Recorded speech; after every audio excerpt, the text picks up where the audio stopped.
guys, I've come for my laser hair reduction after like so long because of course there was lockdown, and so that's why I'm filming it. We'll be answering a lot of questions. So if any other question, then you can comment below, and till then let's get started. Which you can do for them is laser hair reduction. Now, how is it different from the regular ways of removing your hair like waxing or shaving? Is that it is 80 to 90% permanent hair reduction. How? A laser basically what it does, it deactivates your hair follicles, and slowly the hair which is coming from the follicle, it stops. However, it's not only one time thing, and to reach your goal, that is 80 to 90 hair reduction, you have to take minimum 6 to 8 sittings, and at least in a 4 weeks gap. It's these days the laser which we use here is US FDA approved laser. It is painless, it is very effective, and it is it's a wonderful thing to go for. I mean, maybe I can ask few frequently asked questions which people have, a lot of myths which people have. Firstly, is it safe? I mean, the first thing which I get to know is that, are you sure that is it safe? Yes, it is completely safe. Again, the laser which we are using here, it's US FDA approved laser. It's diode laser. It only works on the hair follicle and does not have any effect on the surrounding skin. So it is completely safe. It is very effective. No worries. Okay, and I mean, is it a permanent solution or not? Like a lot of people say that you're going for it, but is it permanent or not? Or if it is not, or if it is, what does it depend on? Okay, so it is a permanent solution, but depending on the hair growth, depending on your hormonal status, there are many factors which work on it. Suppose in PCOS, there is issue that people tend to get their hair back, or so in that scenario, first of all, you need to work on your hormonal levels along with the endocrinologist. First thing. Second thing, if I'm saying that it takes 6 to 8 sessions in PCOS or in some conditions like maybe thyroid, in those scenarios little more sessions are required, maybe 12, or you may have to take maintenance session, but there is 80 to 90% hair reduction. So in a way it's good. Okay, and maybe this is the last question, that what are the precautions before and after the laser? Before coming for your session, at least 2 days prior, if you are applying any retinol based creams or AHAs, please stop applying them. Any exfoliating, do not scrub your face at least 2 days prior to laser.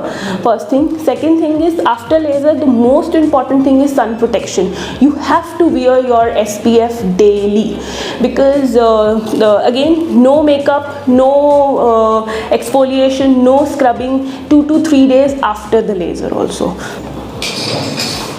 I think now I am ready, and I've asked a lot of questions. If you guys also have some questions, then please comment below and I will answer. And now let's go into the room, right? Yeah. And I'll just take you through what happens exactly.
So yeah guys, it's done, and I also forgot to ask a few questions. Whether वैसे काफ़ी लोग पूछते हैं is it painful or not. Honestly, I will not say, I will not lie कि बिल्कुल painful नहीं होता है. So there are areas जहाँ आपको pain होती है. For example, the bones, you know, that is painful. For example, if you have a coarse hair, that is painful. But overall, I will not say that it's unbearable. It is very much bearable and bardasht ho jata hai. And after all, you'll get this kind of a result. Then of course, I will do anything. So yeah, this is the result. And if you have any other question, like any, then please do comment below. So it just took me almost an hour to get this done because it was after the lockdown as well. So yeah, I hope you guys liked my vlog. Thank you so much.